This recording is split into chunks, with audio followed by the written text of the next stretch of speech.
Ja es būtu Madrids Reāla fans, es teiktu, ka tas tiesnesis bija pilnīgs loks. Tā kā mēs principā jau nākamo grupu turnīru ieraudzīsim nevis kā grupu turnīru, bet kā vienu lielu līgu, kurā būs 36 komandas. Es zinu, ka ir kaut kādi, kuri pārzina Anglijas futbolu. Viņi jau daudz saka, ko viņš tur vispār rubīja komentējot. Avots parunājam. Ir ļoti agresīvas diskusijas Arsenāla pret City līdzstēju jau ilgu laiku. Kurš ir labāks, Saka vai Foldens? Real Madrid domā, ka izrauž uzvaru 3-2. Hils Mansano, mačs galvenais arbitrs, vienkārši nostājās un iet projām. Nē.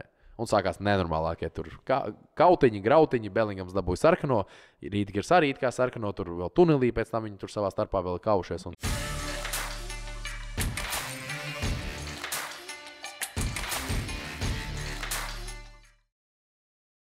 Sveiciens visiem futbola podkāstu Offside klausītājiem. Ar sadarbību ar mūsu draugiem no Sinotību sporta bāra mēs turpinām Offside 4. sezonu.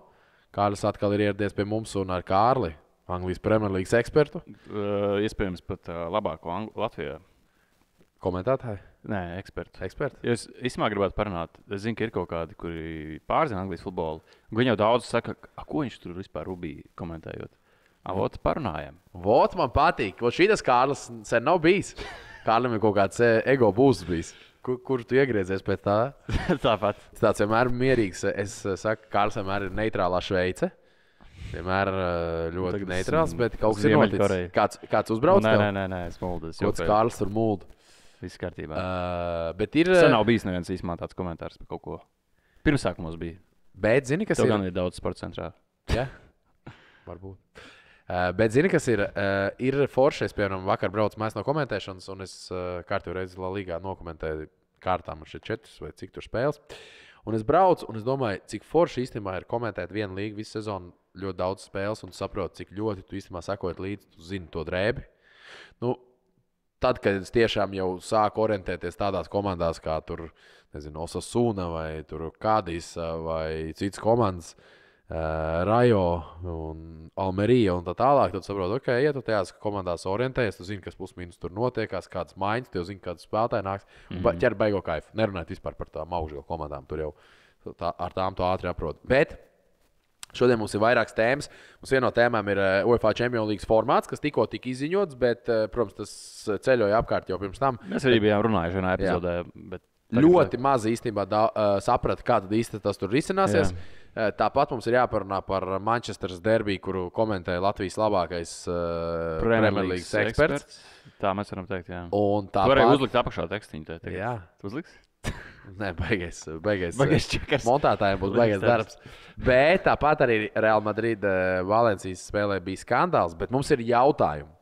Un es gribētu, lai jūs uzreiz doties uz jautājumu sadaļu. Mēs šodien iziesim cauri jūsu jautājumiem, bet jūs šodienas jautājuma tēma YouTube. Jūs rakstat YouTube, un pirms jūs rakstat komentāru, jūs noteikti nospiediet laiku šim video. Bet šīs dienas tēma ir UEFA Champions League jaunais formāts un UEFA Champions League, Superlīga. Viss, kas saistīts ar Champions League, kaut kādu jautājumu droši uzdodiet, bet jā, sāksim ar jauno formātu. Es tīri izskriešu cauri, varam nedaudz tam pieskarties, jo, kā jau teicu, tā ir teorētiski veca tēma. 36 komandas Champions League, Eiropas līgā un Konferences līgā. Tātad jau par 4 vairāk nekā līdz šim, jo tagad bija 32. Jā, tieši tā. Jā. 8 spēles katrai komandai Champions League un Eiropas līgā, 4 mājās, 4 viesos. Konferences līgā 6 spēles.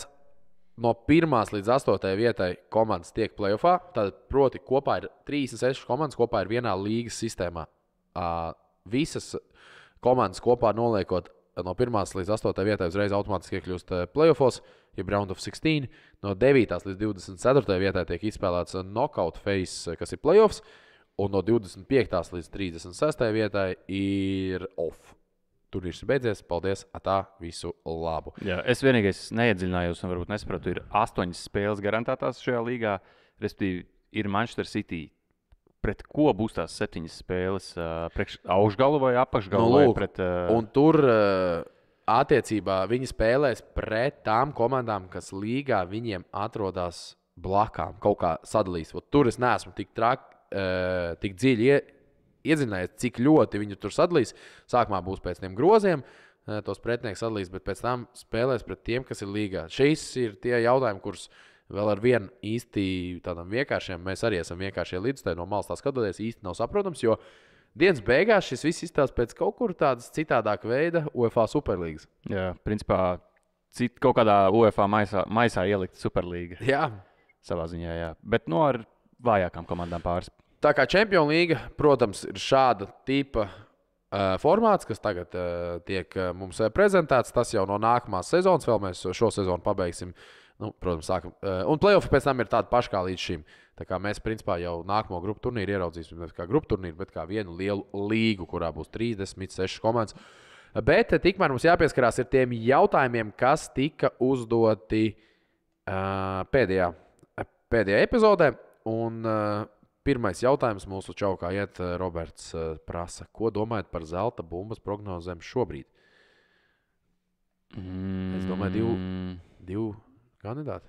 Tikai divi? Mēs nevaram varbūt līdz galam aiziet tajās prognozēs, jo nav Eiropas čempionāts beidzies. Jā. Tad, kad uzvarēs Portugāle, Anglija, Francija, Vācija, tad tur kādam no līderiem būs labas izredzes tikt arī pie Ballon d'Or, ja viņš vēl klubā būs kaut ko sasniedzis. Trīs. Es teiktu, bet nesaku, ka trīs kandidāti. Ir Bellingams, Mbappé un Haalands. Jā. Kurš tur var ielikt? Principā Haalands nespēlēs Eiropas čempionātā. Viss, ko viņš var izdarīt, ir uzvarēt vēlreiz Champions League, uzvarēt Premjerlīgā. Sasist daudz vārtus, lai gan tas varētu būt. Līdz sezonas beigām varbūt arī sastīs. Viņš tikko 5 FA kausājies. Jā. Haalands noteikti top 5 varētu būt. Bellingams ar Anglijas izlases labas izredzes, kaut vai finālā spēlējot, tas arī būtu labs rādītājs. Madrids Reāli arī. Atkarībā vēl no Champions League. Jā, vai Spānijas čempionāts būs latiņa? Ja viņš nav uzvarējis Eiropas čempionātā, es domāju, ka Spānijas čempionāts var būt kā latiņa, ja viņš turpinās tādā līknē, kā viņš ies tagad. Viņš turpinās īstu vārdus, kā pusargs un vēl komandu un izplēš rokas pēc katra gūtiem vārtiem. Trīniekā es viņu redzu, jebkurā gadījumā. Pat ar to, ja viņš nav uzvarējis Eiropas čempionātā un Champions League. Un Mbappé ir lielākās iespējas ar izlasi. Es domāju, ka es liktu Franciju bišķi augstāk pēc pēdējo gadu rezultātiem. Tas ir diezgan loģiski nekā Anglija. Bet jāatcerās, ka viņš ir Parīzē. Parīzē iekļūs visticamāk nākamajā kārtā. Viņiem pret Real Sociedad 2-0 pārsvars. Bet tālāk jau tur tā situācijas viņas neliek pie top 3, top 4 favorītiem. Bet vai tu redz vēl kādu? Es tagad sāku domāt par spēlētājiem. Harijs Keins. Cik tālu viņš ir? Kā tev šķiet? Es domāju, tālu. Ka Bayern atkal zaudē punktus. Bet ja Bayern uzvar Champions League un Anglija uzvar Eiropas čempionātā, un viņam ir daudz vārdu šajā sezonā, vai Keinam ir izredzes? Es domāju, ka pārāk liels nospiedums būs ar to neizcīnīto Bundeslīgu. Bet ar visu Champions League? Labi, ja Champions League izcīnīja, tad būs Bet teorētiski varētu būt, vai ne? Nē, Champions League un Eiropas čempionāts tad jā. Tad visi vēl uz emocijām pēc Eiropas čempionāta būs, tad jā. Tad varētu Bundeslīga aizmirsīs. Kā saka, svarīgākais ir noteikti Champions League līdz ar to. Bet es neticu, ka viņi izcīnīs. Tāpēc es domāju, ka šobrīd mani galvenie favorīti 3 Mbappé, Haalands un Bellingams un ļoti daudz jāpateiks Champions League un Eiropas čempionāts. Kas būtu visdīvainākais spēlētājs, kurš varētu uzvarēt? Kurš teorētiski varētu uzvarēt? Ne no Latvijas. No top 5 līgām. Jocīgākais Emiliano Martīnes. Emiliano Martīnes randomā. Andrijs Luņins. Finālā atcita 12 seivis Champions League finālā pret Manchester City. Un Ukraina jau var spēlēt Eiropas čempionu. Viņiem būs kvalifikācija. Un jāicīnās līdz pusfinālam. Teorētiski tas būtu jocīgi. Pieciniekā viņš varētu būt, bet kaut kāds Watkins no Aston Villas. Tas būtu pilnīgs randoms, ne? Tas būtu randoms. Tad Aston Villai būtu jānoķer vēl atpakaļ čempionu tituls. Labi, mums prasa, vai Mbappé būs Real Madrid. Es domāju, tas jau sen ir zināms. Tas ir zināms. Vienīgais, ja viņš nezina, tur Katars princis. Viņam atkal mēnesis nolaupīs viņa ģimeni. Varbūt arī, jā. Viņš būs Reāls spēlētājs 1. jūnijā, jūlijā, nezinu. Kārli, tā kā tu pārstāv skaties Champions League, kāda prognoze, kurš uzvarēs Champions League? Ja godīgs nebūšu oriģināls, es teikšu Manchester City. Jā. Man ir 3 favorīti un visi līderi savās attiecīgās līgās. Bet arī Parīzi? Lai gan City. Nē, es teiktu Milāns Inter. Jā, viņiem ir dziļš sastāvs, stabilitāte un... Real Madrid vai City? City es noliktu bišķiņu augstāk par Real Madrid, zinot Real Madrid sastāvu problēmas, tad nākamo Real Madrid, tad Milāns Inter, un tad tur Arsenal es liktu 4. vietā. Tad Leipzig. Bet Arsenal vēl pret Porto jāspēlē. Redzēsim, vai viņi neizskatīs. Kurš būs labākais vārdu guvējs Spānijā un kurš Anglijā šo zonu? Jūs prognozes? Ienāc Sinotip LV. Esi kopā ar uzvarētājiem. No Anglijā laikam nebūsim oriģināli. Ja Haalands būs vesels un spēlēs, tad viņš sastīs vārdus un aizbēgs projām. Nav vairs Harijs Keins, nav vairs Aguero. Šie spēlētāji parasti sastādīja konkurenci vispār tur topā. Es domāju, ka Haalands Anglijā pavisam noteikti Salāks ir traumāts, Votkins sasitīs, bet Norvēģis aizies pa priekšu, Spānijā. Spānijā interesanti. Bellingamam ir 16, Majoralam 15, bet viņš savainojās. 2 mēneši ārā. Dovbiks 14, diezgan kluss ir palicis. Alvaro Morata 14, tikai 2 gols, kā atpaliek, viņam laba sezona. Un tad jau tur Budimirs, Levandovskis. Vēl prigals tāds, ka Levandovskis var jebkurā spēlē paņemt un iesist 3 vārdus. Iesist 3 vārdus un tā. Mana prognoze, ka beigās būs vai nu Bellingams, Morata vai Levandovskis. Es saku Morata. Es ticu, ka viņš varētu būt. Viņš sit pendels, vai ne? Vai ne? Grīzmans sit. Grīzmans sit pendels, bet es teiktu tā, ka man šķiet, ka šo zonu. Varbūt kādreiz ir sitis. Nenāk atmiņā man vispār, ka Morata ir sitis, bet jā, laikam Grīzmans vispār Atletico man šeit maz pendels ir bijuši. Bet es teiktu tā, ka šajā sezonā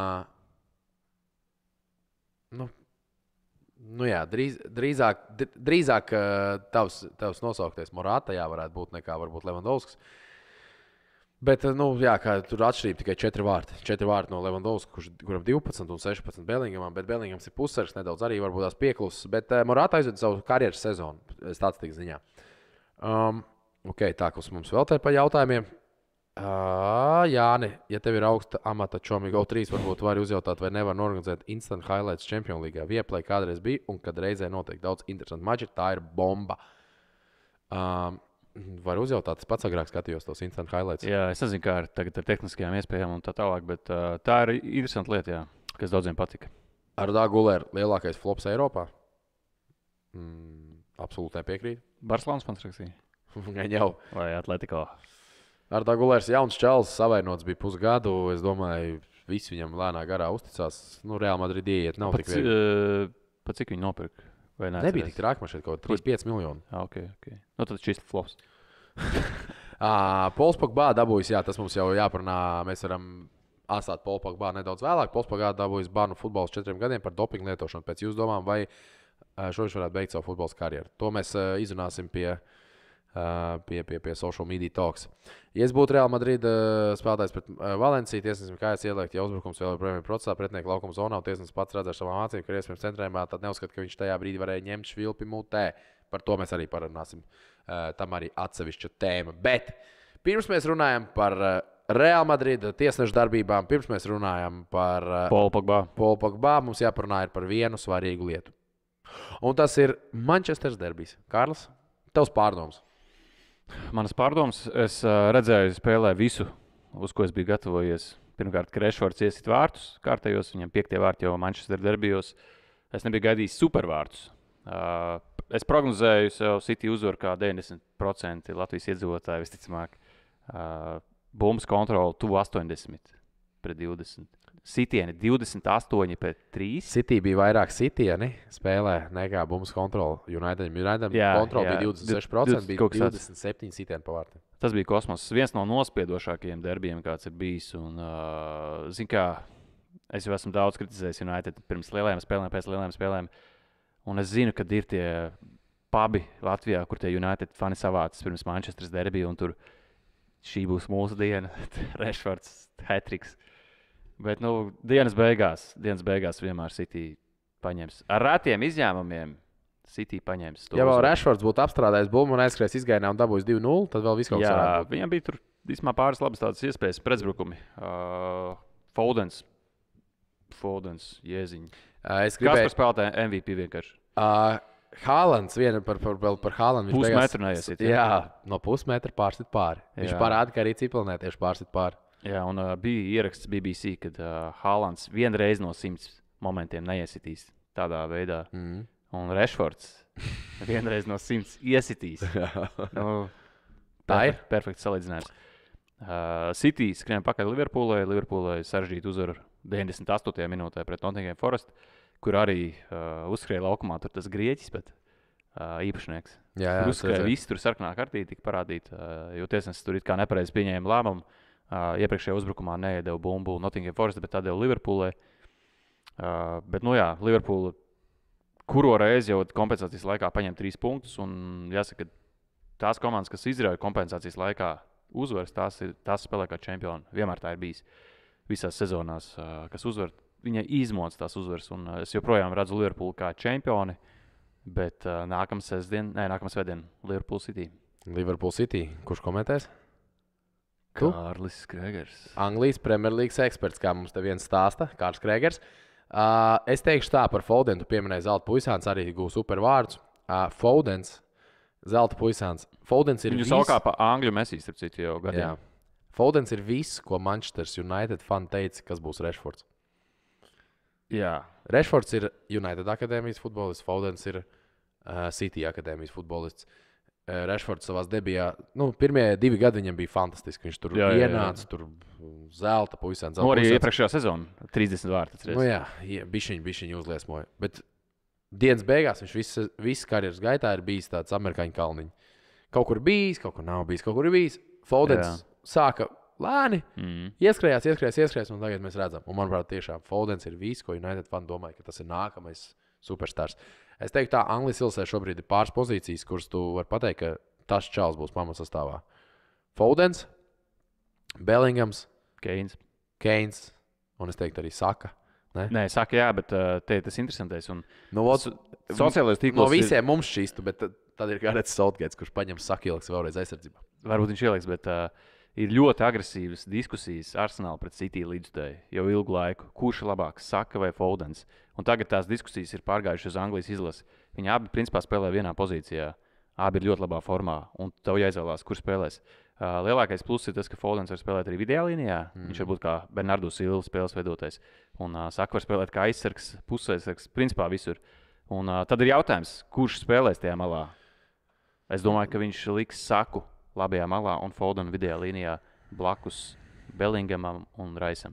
Jā, tas ir tā kā savulaik, kad Anglijas ilgs spēlēja ar 4-4-2 un daudz pārgāja uz rombu, uz 3 stūra centrā spēlējot. Un Anglijas ilgs to neizdarīja. Viņi tur palika pie savu 4-4-2 un spēlēja centrā ar Gerārdu un Lampardu un upurējās Skols, kuram nācās spēlēt flangā. Un bieži vien šādā veidā tika pazaudēta kaut kāda Skolsa maģija. Jo vienkārši taktiskais izvietojums tev neļāva.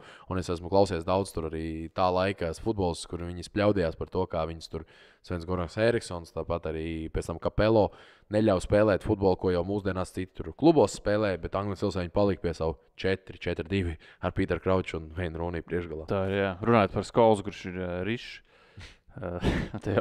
Tavu matkrās, ne? Paga, esmu blondāks, jā? Šitā tā nav, jā? Tu neesi Rūts? Nē, tu esi. Ir rīšs un ir rūts. Tu esi rūts. Rūts? Zini, rīšs jau ir, ka tev ir. Man bārdi vienkārši tāds bija šī Matija, man blondīna. Tev var būt rudi māti, bet, kad tu esi rīšs, tu esi tāds oranžs. Visi iešmājās. Visi rīši atsako šim podkāstam. No offense. Ko rīšs cilvēks nekad nesaņems ballītē? Dvēseli? Nē. Dvēseles mieru? Ielūgumu. Tas joks. Jā, par Anglijas izlasi pabeidzot, mēs redzējām tās pozīcijas. Un īsumā ļoti labi sastāvs, skaties, Rais, Bellingams, Fodens, Keins, Saka. Un tad ieliec sasto spēlētāju kreisajā malā. Grīlišs notraumējās, un viņam ir vāja sezona bijusi. Un tad ir Rashfords. Vai Rashfords ar šo sezonu ir pelnījis vietu sākuma sastāvā tur? Protams, viņš arī Anglijas izlasē var izšaut. Ja? Kas tur vēl var spēlēt? Sancho nevar? Sancho ir saziņ, kur. Dortmundē tāds pats, kā bija Unitedā. Madisons tur diez vai spēlē tajā pozīcijā. Votkins kā vēl viens uzbrucējs malējais. Viņš vairāk centrā spēlē. Sūtīs Harry Maguire uz priekšu. Harrijs Maguires, jā. Gan jau Rashfordu liks visticamāk. Ne? Jāapstās varbūt kaut kas tur. Gaidīsim izlases, bet vēl mums jāpieķerās. Manchester Derby nolieka malā. City, protams, turpina cīņu par titulu, bet skaļa spēle bija Spānijā. Lai gan tā nebija centrālā spēle. Daudz interesantu notikumu. Protams, Real Madrid tikās pret Valenciju, kurā, starp citu, pagājušajā sezonā bija rasismu skandāls. Un atceramies arī Tur Vinicius tika pēc šīs spēles. Šajā spēlē jau arī bija kaut kāda tur mazs bērns, kur māma kaut ko tur tribīnēs. Bet tas bija crazy. Reāli sēž mazs bērns, viņam cik, 5 gadi, 4 gadi, viņš sēž mammai klēpī, viņš pasaka mono, kas ir mērķis. Un viņš kliedz un čiksi no malas filmē, un tā māma ierauka filmē un sāka rādīties. Jā.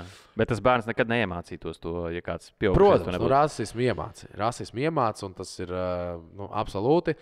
Bet tur daudz interesants atkal lietas bija. Viena no tām lietām bija tā, ka pirms spēles, vispār šajā sezonā Netflix filmē seriālu ap Vinicius Junior saistībā ar rasismu. Tieši viņu? Tieši viņu. Okay. Un viņa operators neielaida stadionā. Viņš bija melnais? Nē, operators neielaida. Es domāju, operators bija melnais. Gan jau, ka jā. Un neielaida stadionā. Bet pirms tam jau pateica, ka tā kā nebūs. Viņi saprata, ka es varētu tur būt. Nekāda operatora tur stadionā nebūs, jo viņi gribēja filmēt tieši tribīnes. Viņi gribēja filmēt nevis laukumu, bet tribīnes. Lūk, tā kā viņas neielaida iekšā, bet jā, tur spēlē viss kaut kas saistībā ar Vinicius, kurš iesit arī tieši 2 gols, un viņam visvairāk vārdu karjerā pret tieši Valenciju.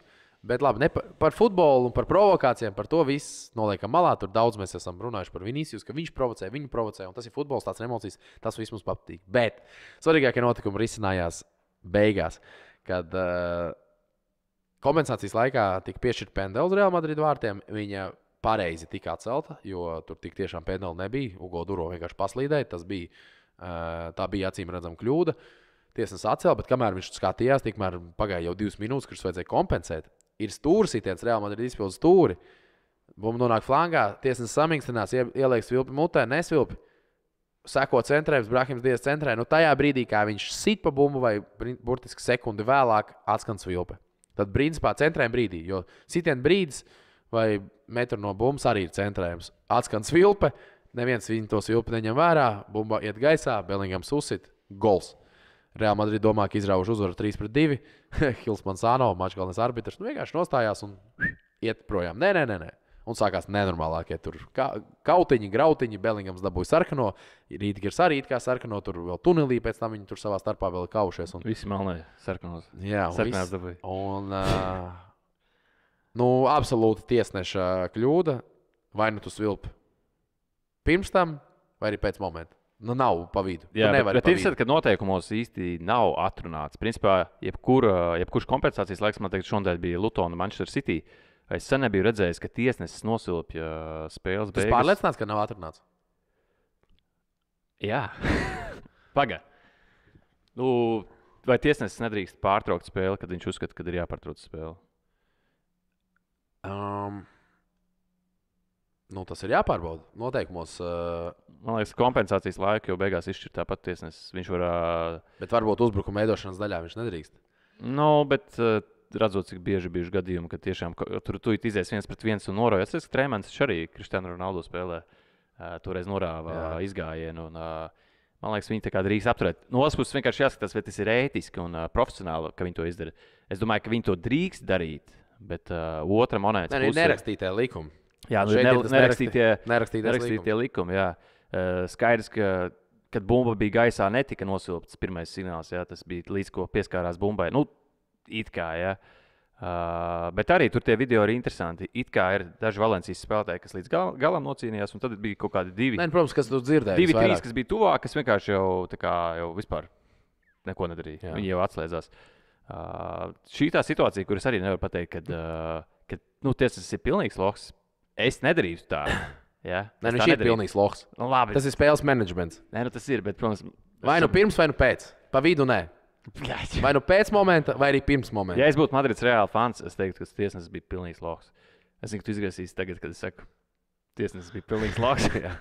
Viss tas aiziet. Tas jau aiziet. Mūsu montāžās liek, ka Kārs saka, ka tiesnesis pilnīgs lohs. Visur. Desan jau raksta par to Anglijas Premjerlīgas eksperts. Jā. Rīšs, Rīšs, Anglijas Premjerlīgas eksperts, saka, ka tiesnesis ir lohs. Skols. Es nevaru izlemt. Tu arī laizi pēdas kā skols savai meitai. Zināji, ka viņš tā darīja? Es nebrīnos. Bijušie vēl Instagramā ielika. United spēlētāji un viss, kas saistīts ar to klubu, ir mazliet novirs. Ja es būtu Madrids Reāla fans, es būtu ļoti dusmīgs un es teiktu, ka viss ir nepareizi. Es šeit es teiktu, ka tas nebija ētiski un nebija profesionāli, bet tā, kad es saku, ka ir viss slikti, man nav tāds pilnīgi 100%. Es zinu, ka tev ir citas domas. Es uzskatu, ka tiesnesis varēja nosilpt arī pirms šī centrējuma. Nē, tas būtu pareizi. Otra lieta, kad iespējams vai nu Peres viņu nesamaksāja laicīgi, vai arī viņš sajauc, ka baltajos formas ārpus spēlē Madrids Reāli. Šī ir interesanta apgalvojuma, bet jūs ļoti labi atceraties, ka Negreira keisā nav iesaistīts Real Madrid futbola klubs. Ir iesaistīts Barcelonas futbola klubs lielākajā top 5 līgu tiesnešu skandālā, kāds ir bijis. Bet no otras puses arī tas tā. Nē, bet no otras puses arī, ko tas īsti maina? Vai Madrids Reāli izcīna titulu 35. kārtā vai 36. Nē, nu skaties. Daudz sekots maina, bet labi, pēc tam kārta turpinājās ar Žironas zaudējumu Majorkai un Barcelonas neizšķirt pret Atletiku klubu, bet ja Barcelona būtu uzvarējuši un ja Žirona būtu uzvarējuši, principā viņi paši var ko sev pirstos, Žirona būtu 3 punktu attālumā un Barcelona būtu 6 punktu attālumā un priekšā ir Real Klasiko. Tā kā, un pluso Real Madrid ir 3 neizšķirt pēdējās 5 spēlēs, forma ir kritusies un šis ir tas brīdis, kur viņi vēl piedzīvot vēl vienu zaudējumu un viss ir Interka dzīve. Es jau visu laiku saku, Interka vēl ir viena dzīve, arī 6 punkti, tas nav daudz no Žironas. No Žironas lieta ir 7. 7 punkti tagad pret Žironu un šķiet, ka 8 pret Barcelonu. Tā kā, tas ir daudz un visticamāk skaidrs, ka Real Madrid ir favorīti un viņi arī spēlē labāk un absolūti viņi ir favorīti, bet tā intriga paliek. Intriga paliek Spānijā, jo tieši nosilpa, kamēr ir bumba lido centrē laukumā. Bet, starp citu, es gribēju pateikt arī, ka tā nav bijusi vienīgā reize, kad tas tā ir noticis. Jā, pagājušā sezonā bija pret Seviļu. Pagājušajā sezonā Valladolid. Tas tā komanda, ko tagad veic Valladolid. Viņi izklausās pēc zālēm kaut kādām. Nebija kaut kādas zāles. Baldrijā? Nē, bet bija kaut kāds ļoti līdzīgs nosaukums zālēm. Es domāju, jā, es zinu, par ko tu runā. Kādas bija zāles? Bet jā, Real Valladolid. Latvieši izrunāta Valladolid. Vajadols. Vajadols, bija kaut kāds zāles. Ir kaut kas tāds. Latvieši izrunāta mūs. Valladolid, bet jā, spāniski tad Real Valladolid. Futbola klubs, kurš pieder Ronaldo, Gordito, Nazario, Brazīlietim. Un viņš apsolīja, ka viņš, ja iekļūs no segundas divīzijas primērā, viņš uzsauks maķīti. Ne, viņš ar riteni aizbrauks, un viņš aizbrauc tur, cik tur tos 100 kilometrus nobrauc ar riteni līdz Madridai. Un viņš izpildīja, tas bija vēl pēdējā reizē, kad viņi iekļuva. Un viņi iesita golu, arī sitiens, svilpe, un neieskaitījumi beigās viņi izkrita pa 1 punktu no La Līgas. Tas ir vēl dramatiskāk, jā. Jā, sāpīgāk. Atceries, ka toreiz bija arī kaut kas ar to vāru, ka bumba ielidoja nepaziņoja goal line technologies. Tas bija arī izlidoja 1 punkta dēļ Anglijas Premjerlīgā. Tā gadās. Nežēlīgi. Bet, labi, vēl par šo spēli, par šādu gadījumu. 78. gada pasaules kausā tikās Zviedrija pret Brazīliju. Stūrs sitiens. Centrējums, bumba ir gaisā. Tiesnesis vienkārši nosūpjās, pagriežās un atšķieties no manis. Man vajag stoli. Es Twitterī iemetu, visi atšķieties, visi svilpe un ejiet projām. Brazīlija toreiz tajā pasaules kausā palika 3. vietā. Labi. Starp citu, interesanta situācija. Paskatījos, tajā 78. gadā 1. vietā grupā palika Austrija, 2. vietā grupā palika Brazīlija, 3. bija Spāņa un 4. bija Zviedri. Tad Austrija bija 1. grupā starp šīm komandām. Social media talks. Nobeigumā par social media talks pavisam nedaudz abi brāļi. Es nevarēju atcerēties, Niko un Iñaki Viljamsi piespēlē viens otram un gūst vārdus. Abi divi viens otram piespēlē un gūst vārdus. Atletiku klubu iekļūst Karaļkausa finālā spēlēs pret Majorku. Un es izlasīju vienu tvītu, ka šobrīd principā no brāļiem Viljams varētu būt spēcīgākie, jo Hernandesu brāļi nav tik spēcīgi, manuprāt, šobrīd formas ziņā. Kas vēl mums tur varētu? Diskutabli. Azāri bija, bet Edens Real Madrid. Varbūt kādā brīdī, kad Azārs bija Chelsea, Edens un Torgans bija Dortmundē. Bet arī Dortmundē nebija tā, ka viņam beigās stabilitāte tur bija. Tā, jā. Protams, Iñaki visu dzīvi ir bijis tur un savā sulā tur, bet es domāju, ka šobrīd viņi varētu būt spēcīgāki. Nav īsti. Ikaunieki varbūt. Varbūt Ikaunieki, jā. Un bija pretiem noticis, ka spēcīgākās dāmas ir bijušas Viljams arī. Viljamsu brāļu, Nu, tā kā- Viljams māsas. Nu, tenisists, Tenisists, jā. Viņi tā viens otram iesit, un es nezinu par šo faktu, kā lai izvelk, bet vai ir bijusi vēl kāda spēle, kur brāļi viens otram ir piespēlējuši. Gan jau, ka kaut kur 1+1 brāļi ir savākuši, bet viens otram piespēlējuši vārdu gumos. Jā, varbūt jāieturē un Kolo turē. Bet viņi savulaik top formā, kad bija viņi bija noteikti būt, jā. top. Nu, Fils un Garijs Neville. Smīgņā, bet savulaik, tomēr Fils, labi, Garijs vienmēr ir bijis top, bet bija Filam arī 3-4 sezonas, ka viņš bija ok. Jā. Es domāju, noteikti labāk par Fils. Fils bija Kolo līmenī. Fils bija super kokains. Ja Garijs jau bija kokains, un tad Fils bija vispār kaut kāds tipisks Everton spēlētājs vēlāk. Ja?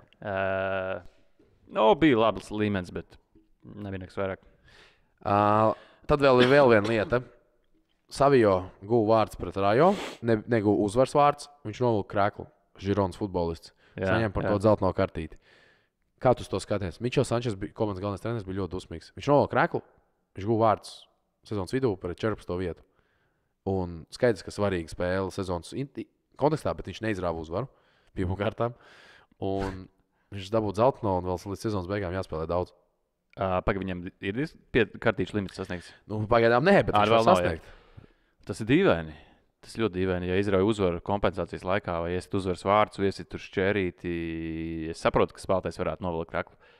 Lai izlīdzinātu rezultātu un ne pret top klubu. Es vienmēr teicu, vai jūs tiešām esat tik kreatīvi, impotenti, ka jūs nevarat izdomāt kaut ko citu, kā priecāties, kā tikai novilkt kreklu. Ok, ja tev emocijas, zini, citreiz ir tā, ka, kreklu velk nos, manuprāt, tas tāds instinktīvi, ka tu iesit pēdējā minūtē pasaules kausā, visu tu velc nos, tu nezini, ko darīt vairs ar savām rokām. Tu skrien, tur kliedz, smejies, vienkārši ārdies. Viņš iesit pret Rajo. Nekas tāds, burtiski nekas tāds, viņš pat neiesit uzvaras vārds, un nebija arī skaisti vārdi. Vienkārši parasti vārdi. Vēl pat Matapins būtu. Jā. Novēl kreklu. Var arī kā Antonijs. Iesit... Tas Tranmēra Rovers, ar ko viņš spēlē. Jā, un tur ar ko viņi spēlē? Ar Vikīgiem. Kas tas bija pēc spēka? Tā bija trešā līga. Trešā līga normāli šeit viņi spēlēs, vēl nesen komentēju. Pret Viganu? Nē, Vigana Atletiku. Vigana, bet kaut kāda vēl pirms tam viena. Rover nebija. Kaut kas riktīgs un vienkārši toksiski džeks kaut ko. Skatās tribīnēs tāds. Jā, Pogba. Par Pogba. Pogbā, jā, Mildrināts arī es. 4 gadu diskvalifikācija. Jā, tas ir ļoti bargs lēmums. Tas nozīmē, ka tas viss, ko viņš ir darījis, ir tiešām bijis kaut kas ļoti neatļauts, jo 4 gadi bieži netiek piešķirti sportistiem, īpaši ļoti slaveniem futbolistiem. Es domāju, ka šis nav gala lēmums, ka Pols Pogba ar saviem ietekmīgajiem advokātiem mēģinās rast iespēju samazināt sodu, un ļoti iespējams, ka sods varētu tikt samazināts varbūt līdz gadam, 2. Pogba pirms tam spēlēja un pārstāvēja Manchester United. Tas bija Newport County. Jā. Newportā viņš iesita Vels vienībai un komanda, kas šobrīd spēlē pat nevis League 1, bet League 2. Tālāk. Viņi spēlē tajā pašā līgā, kur spēlē Salford City, kas pieder bijušajiem ex-United tiem cilvēkiem. Un starp citu, ex-United cilvēkiem un 40% pieder Peteram Limam, Singapūrietim, Valencijas īpašniekam. Un tas ir iemesls, kāpēc Garijs Nevils nonāca Valencijā. Jo šis Singapūrietis pasauc vienkārši savu biznesa partneri, un tam Singapūrietim pieder arī akcijas tajā futbola hotelā, vai kā viņš tur saucās? Trafford Hotel, kas ir pie Old Trafford, kas arī pieder Garijam Nevilam. Kurš Garijs Nevils dabūja Valencijas futbola kluba galvenā trenera amatu, jo viņš vienkārši bija čoms. Un Garijam Nevilam ir visu laiku sliktākais uzvaru procents Valencijas kluba vēsturē no treneriem, kas ir nospēlējuši vismaz 5 spēles. Un pēdējā spēle 0-7. 0-7 par Barcelonu bija. Jā, pēdējā spēle. 0-7 par Barcelonu bija 0-7. Es nezinu, vai tā bija pēdējā, bet... Kaut kas uz beigām bija jau. Bija ļoti slikti. Bija slikti. Jā, Pogba 4 gadu diskvalifikācija. Vai mums tur bija jautājums? Viņš spēlēs Eiropas čempionātā. Jā, vai viņš beigs karjeru? Tas bija lielais jautājums. Viņam kaut kā 31. Es domāju, ka viņš viss var skravāt koferus un darīt to, ko viņš vienmēr ir gribējis. Doties uz Ameriku. Nedarīt neko. Nostāties pa vidu kaut kur šajā te Ņujorkas ielās, uzslēgt TikTok un zini, kur viņi stāv un krāj tās rozītes. Un tagad ir jauns kaut kāds trends. Palaiž laivu un nezinu, kā to sauc. To varētu Pols Pogba darīt, jo Jā. 4 gadi. Viņš jau pāris gadus nebija aktīvi pievērsies futbolam. Un, 30 patiesībā gadi tagad viņam. viņš ir viens no tiem futbolistiem, ka mēs pēc 5 gadiem taisīsim topu ar spēlētājiem, kas neizmantoja savu potenciālu pilnībā. Absolūti. Viņš būs absolūti top 5 iekļauts spēlētājs, kurš vienā no Premjerlīgas sezonām pēc analītikām bija absolūti slinkākais spēlētājs laukumā, kurš ir noskrējis absolūti vismazāk no visiem Premjerlīgas pussargiem. United komandā otrajā periodā jau bija iezīmes, kad iet slikti viss. Bet Paliek sliktāk. interesanti būtu papētīt šos pašus rādītājus Messi. Bet labi, Messi pienesa vārdus un rezultātus piespēles. Pogba ar uzplaiksnījumiem arī to darīja, bet lielās sezonas garumā viņam nebija stabilitātes. Jā. Es domāju, tur viss. Tur ir tā, tur ir čaviņš. Jā, ar Lingārdu viņš sāk tusēt, atceries sociālo tīklu posti, tur ballēšanās.